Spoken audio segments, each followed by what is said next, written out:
Salam, salam damai sejahtera untuk kita semua. Semoga kita tetap sehat dan selalu bersuka cita.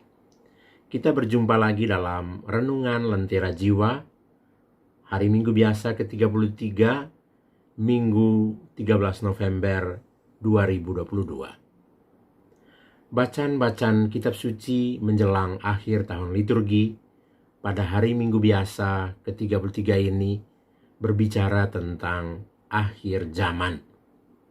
Bacaan pertama dari kitab Maleaki, bab 4 ayat 1 sampai 2a menyampaikan nubuat tentang hari Tuhan yang akan memisahkan orang baik dari orang jahat.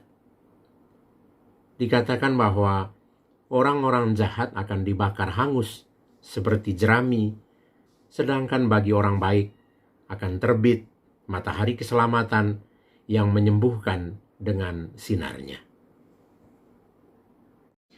Saudara-saudariku terkasih, bacaan Injil Lukas bab 21 ayat 5 sampai 19 mengisahkan ramalan Yesus tentang keruntuhan Knisah Yerusalem.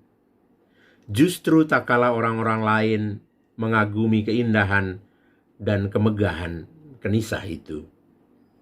Keruntuhan Yerusalem terjadi pada tahun 70 Masehi ketika Titus, panglima Romawi, mengepung kota itu, membantai penghuninya, dan menghancur luluhkan Knisah. Menurut Flavius Josephus, seorang sejarawan Yahudi dari abad pertama, lebih dari 1 juta orang terbunuh dan 97.000 orang menjadi tawanan perang. Yang tertinggal hanya puing-puing ratapan yang masih ada sampai sekarang. Penginjil Lukas kemudian menghubungkan keruntuhan Yerusalem dengan ramalan tentang akhirat dunia. Seperti halnya Knisah Yerusalem, dunia yang fana dengan segala kemegahannya pun akan berlalu. Akhirat dunia akan ditandai dengan pelbagai macam tanda berupa musibah, tantangan, penganiayaan, dan penderitaan. Tetapi Tuhan menjamin keselamatan bagi umatnya. Tidak sehelai pun dari rambut kepalamu akan hilang. Kalau kamu tetap bertahan, kamu akan memperoleh hidupmu. Selanjutnya, Yesus meneguhkan iman kita ketika menghadapi semua cobaan dan penderitaan. Karena bagi mereka yang beriman, setiap peristiwa penderitaan justru melahirkan momen keselamatan. Apabila semuanya itu mulai terjadi, bangkitlah dan angkatlah mukamu, sebab penyelamatanmu sudah dekat.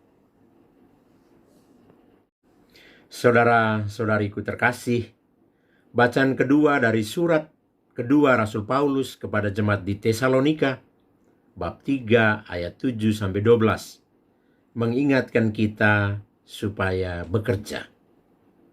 Bekerja merupakan perintah Tuhan bagi kita. Bekerja menjadi identitas kita sebagai manusia, sebagai orang-orang beriman. Bekerja itu sendiri memiliki dimensi sosial, dimensi ekonomi, dimensi etis moral, tetapi juga memiliki dimensi spiritual. Rasul Paulus mengingatkan kita supaya tidak lalai dalam bekerja. Tidak makan rejeki orang dengan cuma-cuma, tetapi berusaha dan berjerih payah siang malam supaya jangan menjadi beban bagi siapapun di antara kamu. Menurut Paulus, barang siapa tidak mau bekerja, janganlah ia makan. Kami katakan ini karena kami dengar bahwa ada orang yang tidak tertib hidupnya dan tidak bekerja, melainkan sibuk dengan hal-hal yang tidak berguna. Hidup kita justru menjadi mulia dengan bekerja, berjerih payah. Kata Khalil Gibran, siapa yang berpangku tangan atau tidak bekerja akan menjadi orang asing pada musim itu. Dengan bekerja, kita justru memuliakan Tuhan. Supaya ketika akhir zaman datang, Tuhan mendapat kita dalam keadaan yang benar. Kita sedang bekerja untuk mewujudkan identitas kita sebagai rekan kerja Tuhan. Kita percaya segala sesuatu akan berlalu, tapi kasih setia Tuhan akan selalu bersifat tetap untuk kita. Semoga Tuhan melindungi kita dalam belas kasih-Nya dan menuntun kita di jalan keselamatannya. Selamat berhari Minggu untuk kita semua. Tuhan memberkati. Amin.